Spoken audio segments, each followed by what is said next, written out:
नमस्कार दोस्तों, एक बार फिर से आप लोग का बहुत बहुत स्वागत है हमारे ऑफिशियल यूट्यूब चैनल अविजन एसएससी बैंक एग्जाम्स पे। मैं हूं आप लोग के साथ उर्वशी सिंघी। और आज का जो हमारा टॉपिक ऑफ डिस्कशन दोस्तों यहाँ पर रहने वाला है वो रहने वाला है top 10 current affairs based on 13th of March 2021। आशा करते हैं कि आप लोग सब लोग घरों में बिल्कुल अच्छे होंगे, सुरक्षित होंगे। सेशन को स्टार्ट करने से पहले दोस्तों मेरी आप लोगों से एक छोटी सी रिक्वेस्ट रहेगी कि जो भी हमारे चैनल पर नया जुड़ा है या फिर इन वीडियोस को पहली बार देख रहा है, make sure that you hit the subscribe button. Also don't forget to press the bell icon. Also share this video with your friends as well. सिर्फ इतना ही नहीं दोस्तों, अगर आप लोग चाहते हैं कि सेशंस की पीडीएफ आप लोग को मिल जाए तो डिस्क्रिप्शन में जाकर लिंक की हेल्प से सेशन की पीडीएफ को भी आप लोग अवेल कर सकते हो।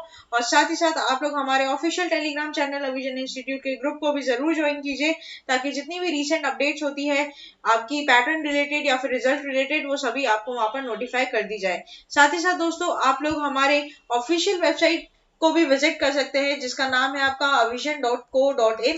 avision.co.in पर जाकर विजिट करिए, वहां पर आपको डेली के साथ साथ वीकली और मंथली करंट अफेयर्स भी मिल जाएंगे। दोस्तों ऑनलाइन रजिस्ट्रेशन करवाने या ऑफलाइन रजिस्ट्रेशन करवाते समय ध्यान रखिएगा आप लोग US20 कोड का जरूर इस्तेमाल करें, ताकि आपको इंस्टेंटली 20% का डिस्काउंट वहां पर अवेल करवा दिया जाए।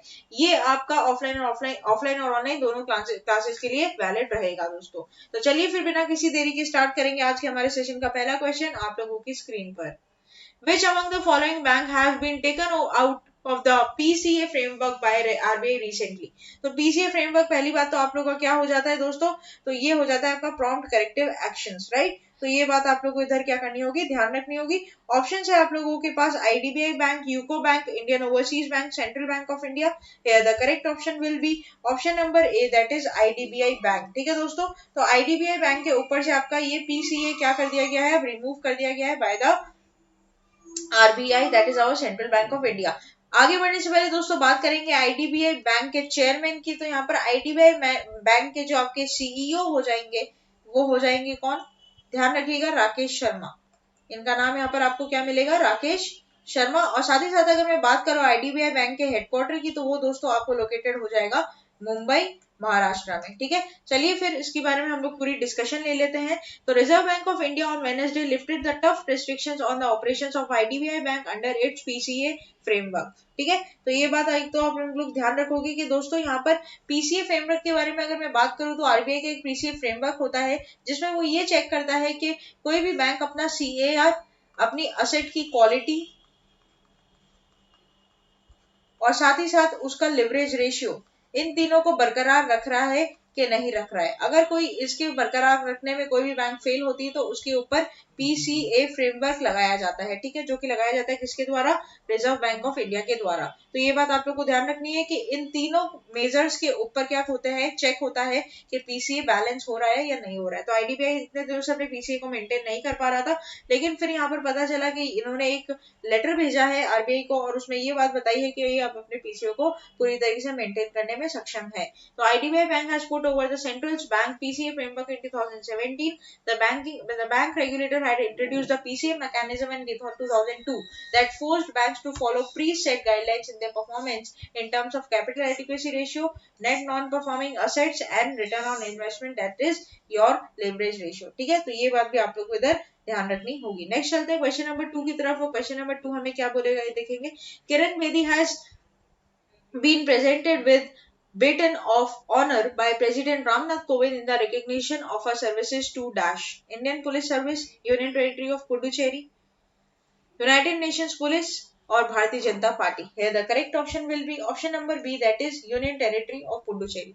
तो दोस्तों बेसिकली आप लोग को पता होगा कि रिसेंटली किरण बेदी जी ने रिजाइन किया था एज अ लेफ्टिनेंट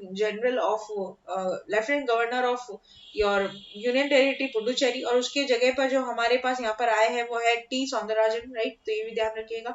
तो president Ramnath Kovind has presented a baton of honour and a letter of appreciation to former Puducherry lieutenant governor Kiran Bedi at Rashtrapati Bhavan.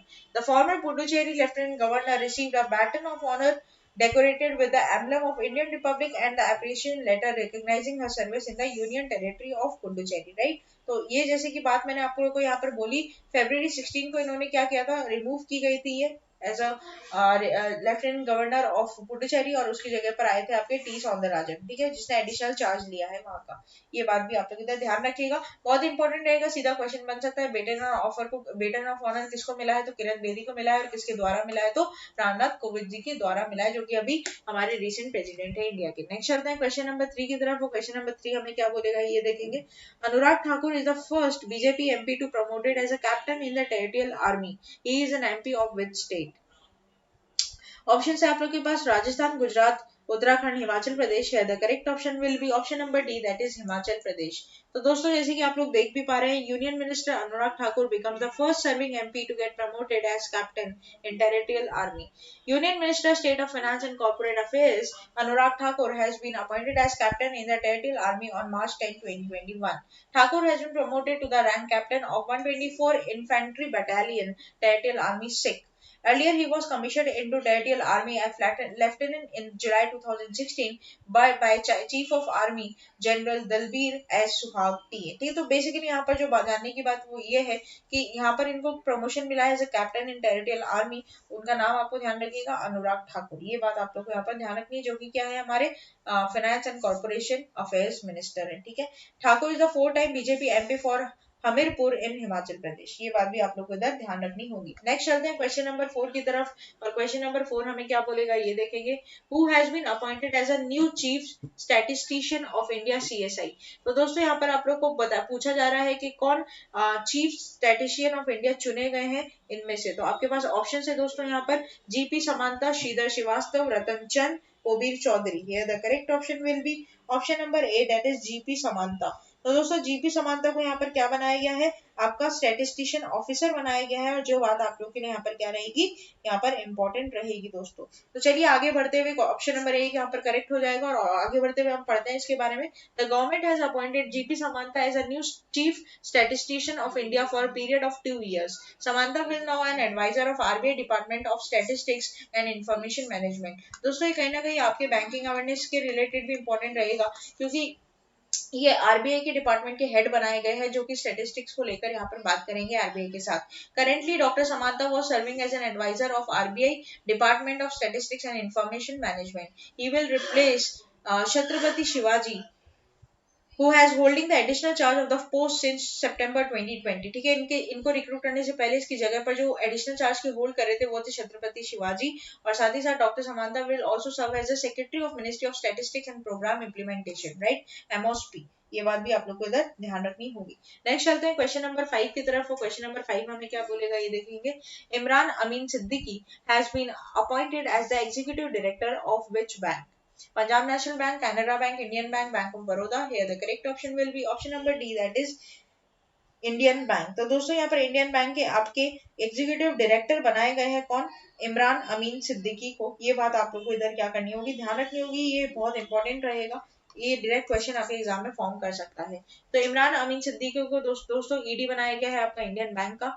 तो जैसे कि इनका जो कार्यकाल होगा वो ऑलरेडी स्टार्ट हो चुका है मार्च 10, 2021 से, and he has been appointed for the period of 3 years with effect from the date of assumption of office and until further notice, whichever is earlier. Siddiqui started his banking career from Allahabad Bank, which is now merged with Indian Bank, as a SSI field officer in December 1987. Next चलते हैं question number 6 की तरफ। वो question number 6 हमें क्या बोलेगा ये देखेंगे। Name the Indian celebrity who has been chosen as a recipient of 2021 FIAF award by the international federation of film archives। Here the options are Amitabh Bachchan, Priyanka Chopra, Anupam Kher, Akshay Kumar। Here the correct option will be option number A, that is Amitabh Bachchan। तो दोस्तों यहाँ पर अमिताभ बच्चन को first Indian है जो कि इनको honour किया जा रहा है आपका FIAF अवार्ड से of 2021। Megastar Amitabh Bachchan will now honored with an award with the International Federation Film Archives, the veteran actor and the first Indian cinema personality to be bestowed with FIAF award for his dedication and contribution to the preservation of world film heritage, right. तो ये बात आप लोग को ध्यान रखनी होगी, जरूर क्वेश्चन बनाएगा, इंपॉर्टेंट रहेगा। पहली ऐसी हस्ती है दोस्तों हमारे बॉलीवुड का ऐसा तारा है जो कि बहुत ही बड़ा स्टार है अपने जमाने में और आज का एवरग्रीन स्टार जिसे बोला जाता है, तो अमिताभ बच्चन को ऑनर किया जा रहा है आपका IFIAF 2021 के खिताब से। ठीक है, नेक्स्ट चलते हैं क्वेश्चन नंबर 7 की तरफ। वो क्वेश्चन नंबर 7 हमें क्या बोलेगा ये देखेंगे। Which Indian celebrity has listed in the young 2021 global leaders forum by world economic forum. Options are Anushka Sharma, Shraddha Kapoor, Deepika Padukone, Alia Bhatt. Here the correct option will be option number C, that is Deepika Padukone.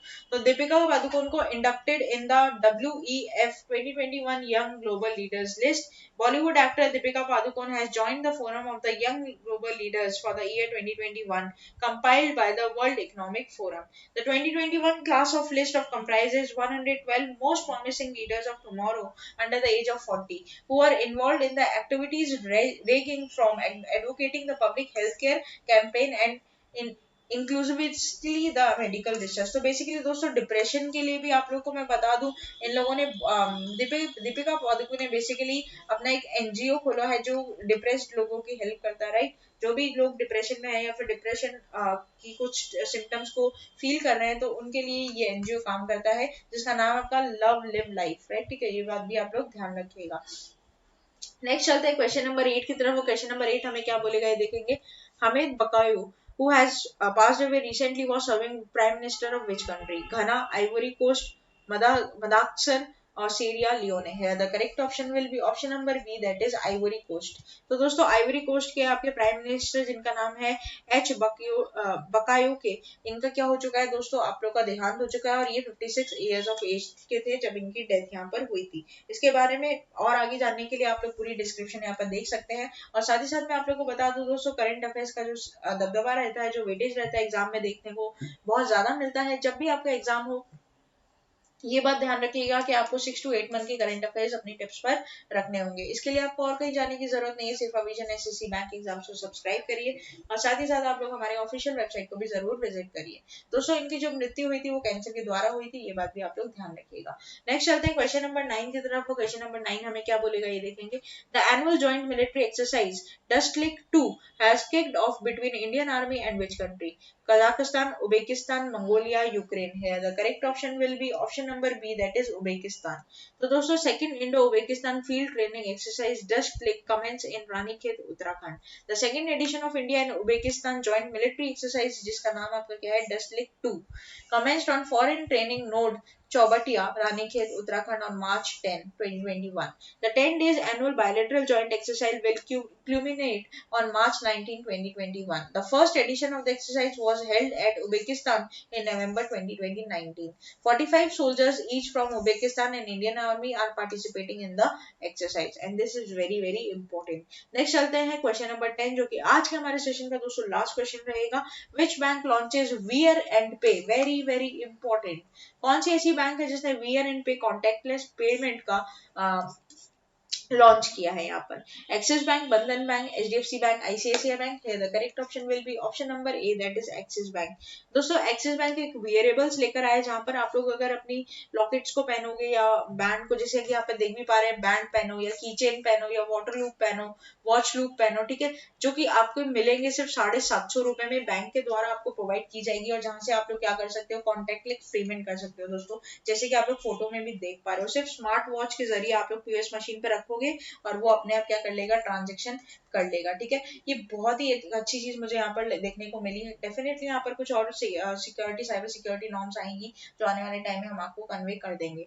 तो ये था पूरा हमारा top 10 current affairs का session. आशा करते हैं कि session आप लोग को अच्छा लगा होगा। सेशन अच्छा लगा है तो लाइक करना मत भूलिएगा, चैनल को आप लोग तुरंत ही सब्सक्राइब कर लीजिए और साथ ही साथ बेल आइकन को भी जरूर प्रेस कर दीजिए ताकि जितने भी आगे आने वाले एग्जाम एस्पिरेंट्स है या फिर जो भी इन वीडियोस को देखना चाहते हैं या देख रहे हैं और जो भी आगे आने वाले एग्जाम्स में अपीयर करना चाहते हैं, भले ही वो सेंट्रल लेवल के एग्जाम हो या नेशनल लेवल के एग्जाम हो, सभी को इनको फायदा हो सके। तब तक के लिए बने रहिए हमारे साथ। Thank you so much and have a nice day.